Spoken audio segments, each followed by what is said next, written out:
रहीम अस्सलाम वालेकुम। मैं हूं ज़ीशान अहमद सिद्दीकी। आप देख रहे हैं सबसे पहले पाकिस्तान। एक खबर ज़ेरे गर्दिश के एक जज साहब को जूता पड़ गया, और ये जूता किन जज साहब को पड़ा इसकी तफसील मैं बताता हूँ। दूसरा बयानिया मियां मोहम्मद नवाज शरीफ साहब का कि वो वतन वापस आएंगे, और वो क्यों आ रहे हैं उन्होंने बता दिया कि वो 2 जर्नल और 4 जस्टिस साहिबान का जो है वो एहतसाब करने आ रहे हैं। उनके जो जर्नल हैं उनकी बात मैं करता रहूँ, जो वो नाम लेना चाह रहे हैं वो एक बाजवा साहब हैं और एक फैज़ हमीद साहब हैं। और जो 4 जजेस जिनकी वो बात कर रहे हैं उसमें एक तो मौजूदा जस्टिस हैं, जस्टिस एजाजुल हसन, इसके अलावा जस्टिस आसिफ सईद खोसा, जस्टिस साकिब निसार, जस्टिस उमर अता बंदयाल साहब। अब मियाँ साहब ने कहा कि मैं पाकिस्तान आऊँगा इनका एहतसाब करने, लेकिन क्या मियाँ मोहम्मद नवाज शरीफ साहब को पाकिस्तान में इस वक्त जो बढ़ती हुई महंगाई है, इस वक्त पाकिस्तान की जो माशी बदहाली का शिकार है पाकिस्तान इस वक्त माशी तौर पर, मियाँ साहब ने उसकी बात की। बहरहाल वो बाद में भी बयान आया जो मुख्तलिफ ज़राए से कि फिर मियाँ साहब जो है मुल्की मईशत के लिए भी जो है बेहतर प्लान लेके आएंगे, और जो है मुल्की मईशत को बेहतर करने में जो है अपना किरदार अदा करेंगे। अब मियाँ साहब बात कर रहे हैं, मैं 2 जनरल की बात करूँगा कि उनके एहतसाब की। अब अगर हम बात करें जब आर्मी चीफ बनाया गया था कमर जावेद बाजवा साहब को, तो उस वक़्त जब कमर जावेद बाजवा साहब का आर्मी चीफ के लिए नाम आया था, तो आई थिंक जो मेरी नॉलेज के मुताबिक वो उस वक़्त सीनियरिटी में तीसरे या चौथे नंबर पे थे। लेकिन मियाँ मोहम्मद नवाज शरीफ साहब ने उनको आर्मी चीफ बनाया। उसके बाद अगर हम बात करें फैज़ हमीद साहब की, तो फैज़ हमीद साहब को डीजीसी किस दौर में लगाया गया? वो लगाया गया जनरल राहिल शरीफ साहब के दौर में, जब वो आर्मी चीफ थे। तो राहिल शरीफ साहब को आर्मी चीफ किसने बनाया था? इसके अलावा अगर हम बात करें DGISI एक नवीद मुख्तियार साहब थे। तो नवीद मुख्तियार साहब जो जिनका सबको पता है कि वो मरियम नवाज़ साहिबा की जो साहबजादी हैं, जहाँ उनकी शादी हुई है, वहाँ से उनका जो है ताल्लुक़ है। तो अगर ताने बाने देखें तो इन तमाम लोगों को तैनात करने में किसका हाथ है? मियाँ मोहम्मद नवाज शरीफ साहब का हाथ है। अब नवेद मुख्तियार साहब को DGISI किसने लगाया था? और उसी वक्त जो है फैज़ हमीद साहब जो है DGC थे। तो बहुत सारी बातें हैं जो अगर पाकिस्तान की आवाम को बताई जाएँ तो उनके सामने हकीकत आए कि किस तरह से जिन जर्नल को आपने खुद आर्मी चीफ बनाया, आप फिर अब उन्हीं के एहतसाब की बात करें।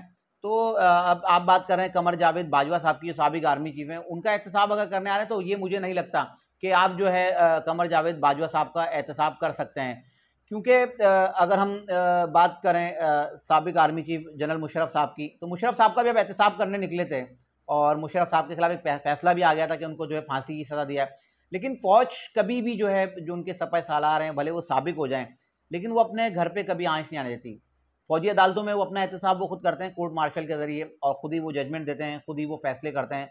तो वो खुद अपने तौर पे तो कर सकते हैं, लेकिन वो किसी आम सिविलियन को ये इख्तियार नहीं देते कि वो उनके घर पर हमला करें। तो इनकी ख्वाहिश तो हो सकती है मियाँ साहब की कि वो जो इनका एहतसाब करेंगे, अगर जज साहिबान क्या चाहें तो शायद वो कर सकें, क्योंकि अभी इंतखाबी मुहिम भी चलानी है। बहुत से लोगों का ख्याल ये है कि अब नैप जो तरमीमी जो बिल जो है जिसको जो है स्टे मिला हुआ था, वो स्टे ख़त्म हो जाएगा और उस कानून को मुस्तरद करके गए साबिक चीफ जस्टिस साहब। तो बहुत से लोगों का ख्याल है शायद नैप जो अभी केस 3 अक्टूबर को समाअत है, दोबारा चीफ जस्टिस ऑफ पाकिस्तान जो आए काजी फाइज साहब इसको सुनेंगे। बहुत से लोगों का ख्याल है कि शायद ये स्टे बरकरार रहेगा, लेकिन मैं पहले बता चुका हूँ कि मुझे नहीं लगता कि ये स्टे बरकरार रहेगा, और नैप तरमीमी बिल जो है इसमें जो स्टे दिया था ये ख़त्म कर दिया जाएगा।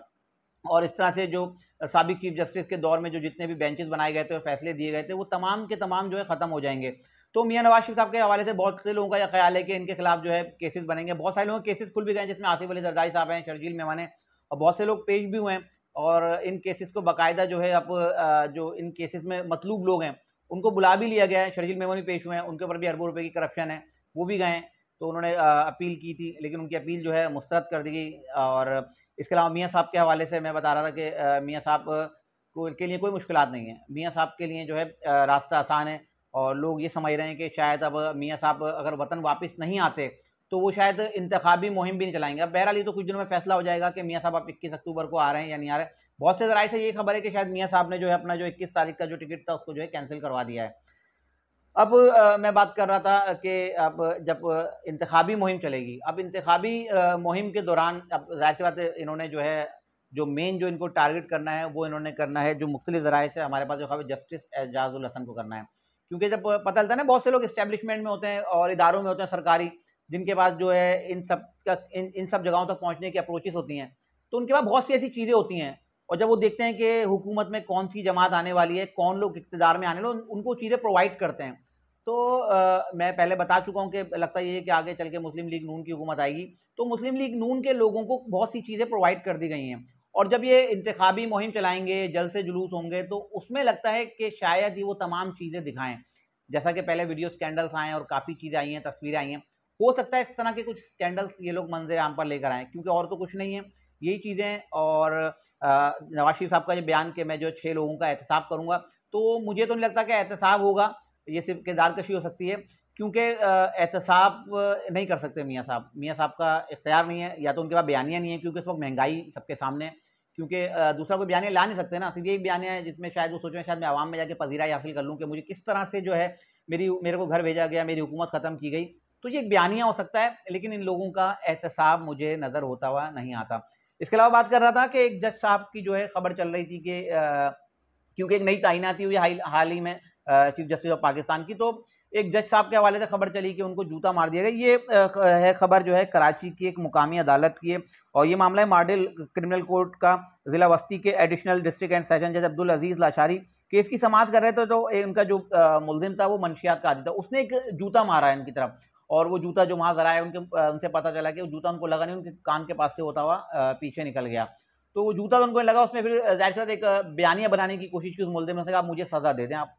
तो जज साहब ने भी गुस्से में आया, उन्होंने 6 साल की जो है 6 माह की उसको सज़ा दी और 1,000 रुपये उस पर जुर्माना कर दिया।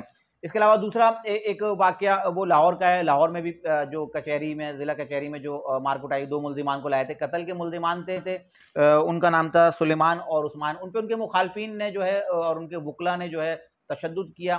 तो इन दोनों केसेस को जो है एक नई जो पोस्टिंग हुई है चीफ जस्टिस ऑफ पाकिस्तान की, उससे जोड़ने की कोशिश की जा रही थी। शायद नए चीफ जस्टिस के आने के बाद शायद अदालत में विस्तार होने लगा कि एक नया ट्रेंड चल पड़ा कि जजिस को जो है अब जूते पड़ना शुरू हो गए हैं। तो ये दोनों केसेस थे, इनका जो है नए आने वाले चीफ जस्टिस से किसी किस्म का भी कोई ताल्लुक नहीं है। इंशाल्लाह मजीद खबरों और नई तजदीद के साथ फिर हाजिर हूँगा, तब तक के लिए इजाज़त दीजिए। अल्लाह हाफ़िज़।